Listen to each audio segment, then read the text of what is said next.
अब हम देख रहे हैं कि पाकिस्तानियों की जो चॉइस है उसमें प्राइम मिनिस्टर नरेंद्र मोदी का नाम आता है कि भाई एक लीडर है, उन जैसा कोई आ जाए। क्या हम अपने सारे लीडर्स को एक अकेले नरेंद्र मोदी के साथ कंपैरिजन कर सकते हैं? फिल वक्त नहीं कर सकते, नहीं कर सकते। फिल वक्त नहीं कर सकते।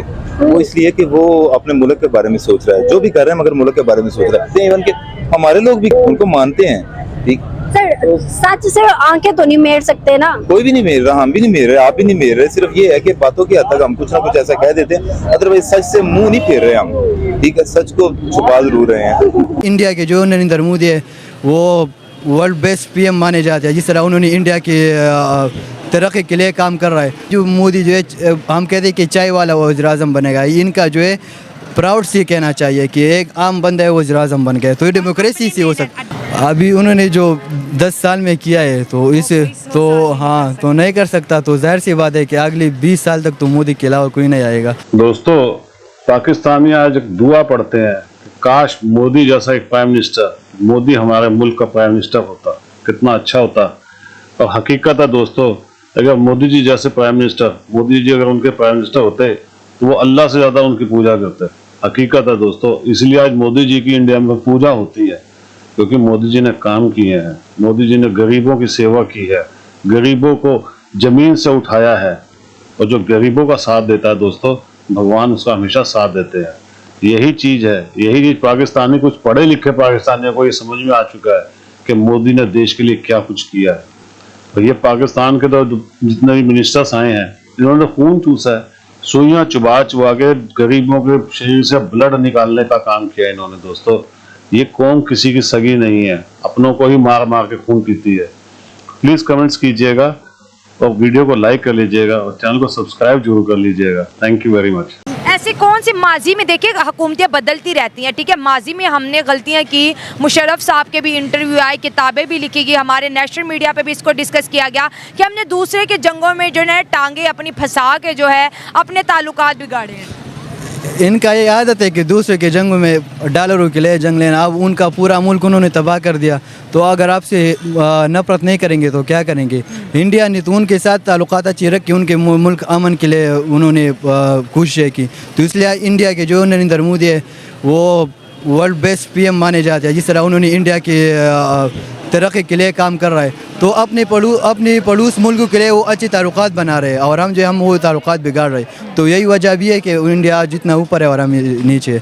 आपने सही कहा कि जो है प्राइम मिनिस्टर नरेंद्र मोदी अफगानियों को बड़े पसंद है, वहाँ पर इन्वेस्टमेंट भी कर रहे हैं, लेकिन दूसरी जानिब हमारे जो दोनों पड़ोसी हैं, जो आज समझ लें एक तरफ चाइना है, दूसरी तरफ जो है इंडिया है, दोनों ही बड़े स्ट्रॉन्ग है, लेकिन हमारा कभी किसी को लेके जो स्टांस है वो क्लियर नहीं होता।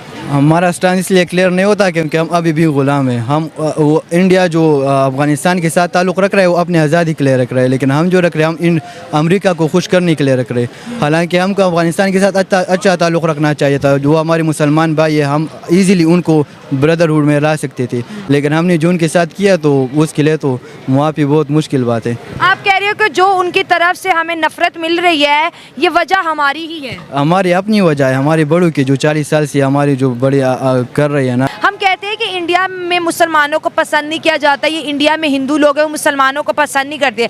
अगर ये सच बात होती तो फिर इंडिया अफगानिस्तान को इतना क्यों पसंद करता है, जहाँ पे शरिया है, जहाँ पे इस्लामी लॉज हैं और सारे के सारे मुसलमान हैं। हम जो कह रहे हैं तो हमें मीडिया से पढ़ाया गया है ना। असल में इंडिया जो है वो जमहूरी कंट्री है और उनकी डेमोक्रेसी वर्ल्ड टॉप डेमोक्रेसी है, तो वो कभी इस तरह नहीं कर सकती कि वो मुसलमान के खिलाफ जाएंगे या सिखों के खिलाफ जाएंगे। डेमोक्रेसी जहाँ वो वहाँ किसी के साथ नाइंसाफ़ी नहीं हो सकती। आप कह रहे हैं कि वो सेकुलर है और रिलीजन वहाँ पर जो है मैटर नहीं करता है। मैटर नहीं करता, रिलीजन भी मैटर नहीं करता, कास्ट भी मैटर नहीं करता, वहाँ सिर्फ डेमोक्रेसी है। क्या बात है। और ये इसका जो है जो मोदी जो है हम कहते हैं कि चाय वाला वज़ीर-ए-आज़म बनेगा, इनका जो है प्राउड से कहना चाहिए कि एक आम बंदा है वो वज़ीर-ए-आज़म बन गया, तो ये डेमोक्रेसी से हो सकता अपने में। हाँ एग्जैक्टली, और अपनी मेहनत से बना है। और जो मेरिट इस वक्त हम अपनी नेबरिंग कंट्री इंडिया में देख रहे हैं, अभी देखिए इलेक्शन अभी आए नहीं है, रिजल्ट नहीं आया है। Prime minister Narendra Modi openly कहा है कि अगले 5 साल भी मेरे और मैं इंडिया को दुनिया की टॉप 3 इकोनॉमी में से कोई एक बना दूंगा। अभी उन्होंने जो 10 साल में किया है तो इसे तो हाँ तो नहीं कर सकता, तो जाहिर सी बात है कि अगली 20 साल तक तो मोदी के अलावा कोई नहीं आएगा। कोई नहीं आएगा।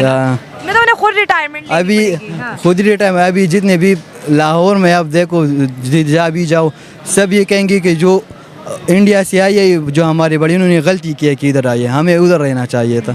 तो ये भी पछता होते हैं कि क्यों आए, हाँ? क्यों आए वो बड़ों को वो दे रहे ज्यादा तरक्की कर लिए इस वो वजह से। ज़्यादातर मुल्क जो इंडिया है ना, हमारा क्या मुल्क है, वो छोटा सा मुल्क है ना, कोई तरक्की कर रहा है। मुल्क तो इंडिया, उस मुल्क में रहना ही बंदे को अच्छा लगता है, एक प्राउड फील होता है ना, हर फील्ड में वो आगे है। पासपोर्ट की बात कर लें, blue passport India, blue passport वो सबसे आगे है। जिधर भी मिडल ईस्ट में चले जाए मुस्लिम कंट्री है, लेकिन उधर उनकी इज्जत होगी, पाकिस्तानियों की इज्जत नहीं होगी।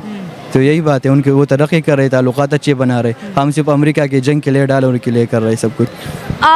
प्राइम मिनिस्टर नरेंद्र मोदी की आपने बड़ी अच्छी बातें की कि डेमोक्रेसी है, फेयर खेल रहे हैं, अपने मुल्क के लिए खेल रहे हैं, लेकिन अब हम देख रहे हैं कि पाकिस्तानियों की जो चॉइस है उसमें प्राइम मिनिस्टर नरेंद्र मोदी का नाम आता है कि भाई एक लीडर है, उन जैसा कोई आ जाए। अब जो ये अशराफिया है, जो मतलब जिसकी लाठी उसकी भैंसा वो है, तो जब डेमोक्रेसी स्ट्रांग है तो एक चाय वाला भी वो वज़ीर आज़म बनेगा, ये एक प्राउड हम फील करेंगे। हम तो अब फील करेंगे कि वो चाय वाला है तो हम उसको, लेकिन ये उनके लिए प्राउड, इंडियन से पूछो वो प्राउड फील कर रहा है कि हम। क्या हम अपने सारे लीडर्स को एक अकेले नरेंद्र मोदी के साथ कंपैरिजन कर सकते हैं? फिल वक्त नहीं कर सकते, नहीं कर सकते। फिल वक्त नहीं कर सकते।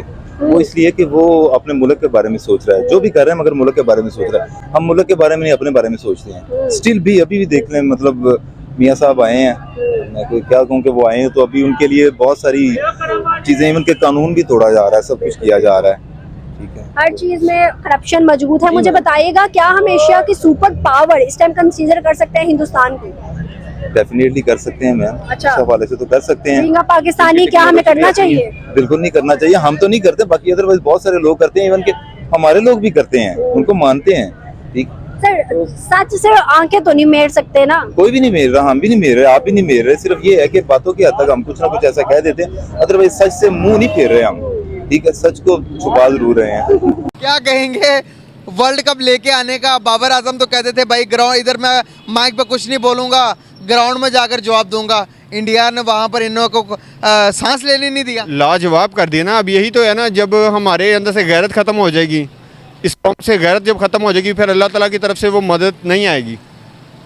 अल्लाह ताला की हम तरफ कहते हैं हमारे अंदर बड़ा जज्बा है, था वो पुराने लोगों में था, जब जो गैरत वाले लोग थे उनके अंदर था, लेकिन हमारे अंदर नहीं है वो चीज़। वो क्यों नहीं है? हम जब वो टिकटॉक की तरफ चले गए और प्रैक्टिस छोड़ के हम इधर चले गए और उधर चले गए, मुझे काम याद आ गया, तो ऐसे प्रैक्टिस अब तो हमारा जज्बा क्यों नहीं काम आ रहा? जज्बा ईमानी, जज्बा ईमानी तब काम आएगा जब आप कुरान पाक को और हदीस को बयान करेंगे। ये उनके मैच हो रहा है यहाँ पर, कुरान पाक और हदीस कहाँ से आ गया? बात तो सुने ना, आप ये कह रहे हैं नमाज आप पढ़ेंगे तो आपके अंदर जाहिर बात है जज्बा होगा, जुनून होगा। हाँ। जब आप टिकटॉक ही देखेंगे वो जज्बा जुनून कहाँ चला जाएगा? भाई मोहम्मद रिजवान ग्राउंड के अंदर नमाज पढ़ रहे हैं, तो बाकी जो हफीज साहब हैं वो क्या कर रहे हैं? यार हफीज साहब मैच को छोड़े हुए काफी टाइम हो गया। अच्छा दोस्तों, ये है पाकिस्तान के फ्यूचर के प्राइम मिनिस्टर्स। आप देख लीजिए इनको, इनमें कोई आपको ऐसा नहीं मिलेगा जो अपने देश के लिए सोचे। ये सिर्फ अपने लिए सोचते हैं, अपनी जेबें भरते हैं, और ऐसे जाहिलों को पीछे लगा के रखते हैं कि तुम सब नमाज पढ़ो, नमाज पढ़ के तुम ऊपर पहुंच जाओगे। बस यही सीख सीख के इनका देश सत्यानाश हो चुका है। इन लोगों ने अपने देश का नहीं बेड़ा गर्क किया दोस्तों, इन्होंने अपने देश के साथ साथ पूरी एक नस्ल को खत्म कर दिया, एक कौम को खत्म कर दिया। इन्होंने मुसलमान को इतना जाहिल बना दिया है कि दुनिया में आज हर जगह इनकी थू थू होती है। इसीलिए होती है, पाकिस्तानी कहीं भी जाए वो छुपता है कि कहीं कोई मुझसे ये ना पूछ ले कि तेरा देश कौन सा है, क्योंकि वो जब उससे पूछा जाता है तो वो डर डर के बोल देता है मैं तो इंडिया से आया हूँ। वो पाकिस्तान का नाम भी नहीं लेता। इतना बुरा हाल हो चुका है इनका पूरी दुनिया में। दोस्तों प्लीज कमेंट्स करके बताइएगा वीडियो कैसी लगी। वीडियो को लाइक कर लीजिएगा और चैनल को सब्सक्राइब जरूर कर लीजिएगा। Thank you very much.